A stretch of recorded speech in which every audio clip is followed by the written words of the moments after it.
Bienvenue sur Naturae Lapides. La pinoïte est un borate qui cache un peu son jeu. Notre spécimen est un petit échantillon de pinoïte cristallisé en masse, en provenance de Russie. La pinoïte a été décrite pour la première fois en 1884 à partir d'un gisement de potasse de Stassfurt en Allemagne et nommée en l'honneur du conseiller minier et géologue Johann Friedrich Hermann Pino. Ce minéral apparaît dans les gisements marins d'évaporite et sous forme d'efflorescence associée à des sources minérales avec la boracite et la caliborite.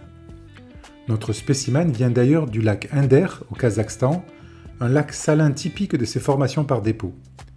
En surface de l'échantillon, d'autres borates comme l'indérite forment une couche blanche dégradée, mais par rétroéclairage, on voit la pinoïte de couleur verte. Regardons de plus près. Ce minéral cristallise dans le système tétragonal et se présente sous forme d'amas fibreux radiaux incolores ou jaunes, des fois vert clair, et rarement sous forme de cristaux prismatiques courts. Parfois aussi sous forme de petits clusters ronds. Notre spécimen est massif et la pinoïte forme un cœur translucide de couleur verte. En lumière naturelle, cet effet de contraste est visible et permet de voir la pinoïte, mais le rétroéclairage accentue les couleurs et permet une identification certaine du minéral, qui est un des rares borates prenant ce genre de teinte verte sans impureté.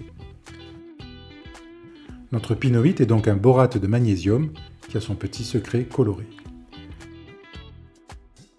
À bientôt sur Naturae Lapides.